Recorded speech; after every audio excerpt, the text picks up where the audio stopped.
Horton Hatches the Egg. Sighed Maisie, a lazy bird hatching an egg. I am tired and I'm bored and I've kinks in my leg from just sitting here day after day. It's work, how I hate it. I'd much rather play. I'd take a vacation, fly off for a rest. If I could find someone to stay on my nest. If I could find someone, I'd fly away free. Then Horton the elephant passed by her tree. Hello, called the Maisie bird, smiling her best. You've nothing to do, and I do need a rest. Would you like to sit on the egg in my nest?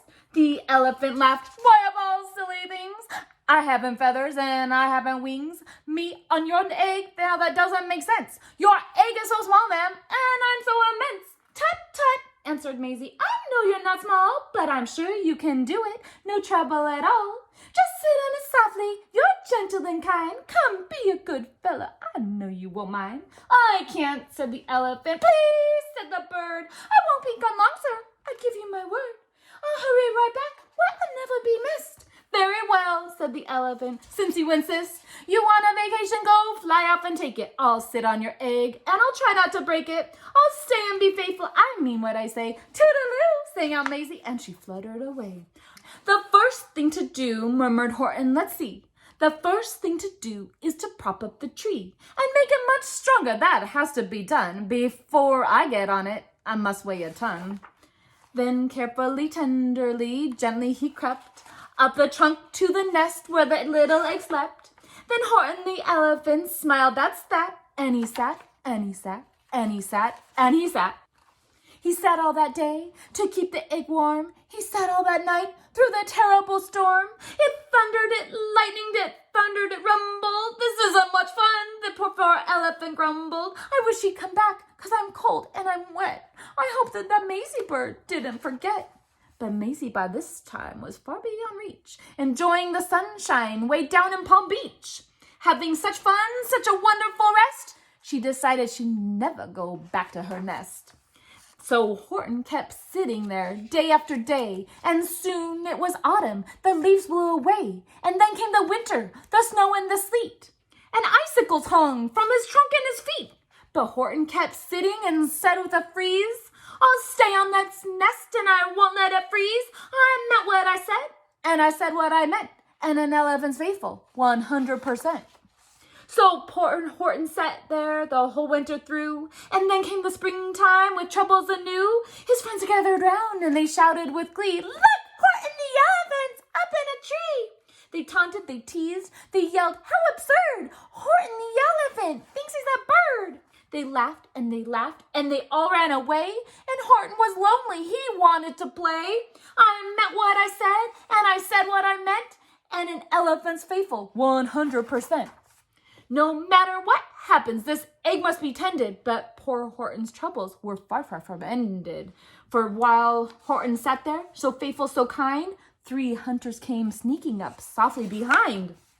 He heard the men's footsteps and turned with a start. 3 rifles were aiming right straight at his heart. But did he run? He did not. Horton stayed on that nest. He held his head high and he threw out his chest. Shoot if you must, but I won't run away. I meant what I said, and I said what I meant, and an elephant's faithful, 100%. But the men didn't shoot, much to Horton's surprise. The men dropped their guns, and they stared with wide eyes. Look, they all shouted, can such a thing be? An elephant sitting on top of a tree? It's strange, it's amazing, it's wonderful. No, don't shoot him, we'll catch him, that's just what we'll do.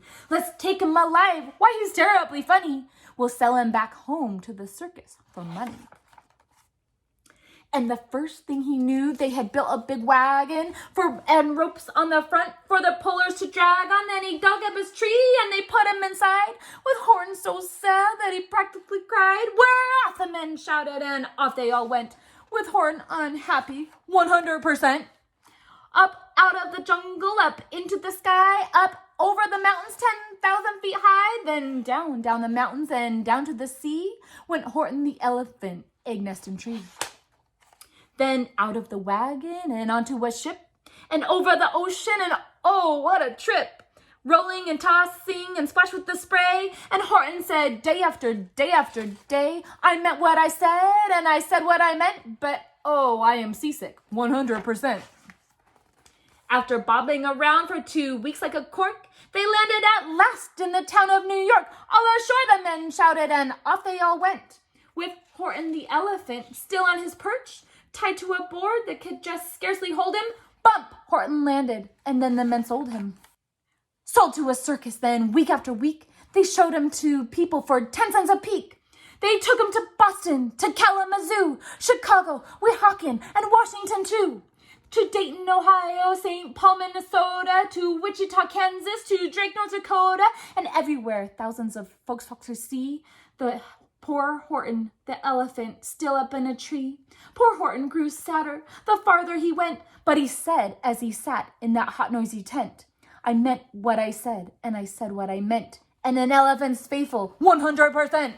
Then one day, the circus show happened to reach a town way down south, not too far from Palm Beach, and dawdling a long way up in the sky, who of all people should chance to fly by? But that old good-for-nothing runaway Maisie, still on vacation and still just as lazy, and spying the flags and the tents just below, she's saying, oh, what fun! Well, I'll go to that show. And she swooped from the clouds through an open tent door. Good gracious, gasped Maisie, I've seen you before. Poor Horton looked up with his face white as chalk. He started to speak, but before he could talk, there rang out the noisiest ear-splitting squeaks from the egg that he sat on for 51 weeks. A thumping, a bumping, a wild alive scratching. My egg, shouted Horton. My egg, why it's hatching. But it's mine, screamed the bird when she heard the egg crack. The work was all done. Now she wanted it back. It's my egg, she sputtered. You stole it from me. Get out of my nest. Get out of my tree. Poor Horton backed down with a sad, heavy heart. But at that very instant, the egg burst apart, and out of the pieces of red and white shell from the egg that he'd sat on so long and so well, Horton the elephant saw something whiz. It had ears and a tail and a trunk just like his. And the people came shouting, what's all this about? They looked and they stared with their eyes popping out. They cheered and they cheered and they cheered more and more. They never seen anything like it before. My goodness, my gracious, they shouted. My word, it's something brand new. It's an elephant bird. And it should be like that. Because Horton was faithful. He sat and he sat. He meant what he said and he said what he meant. And they sent him home happy, 100%.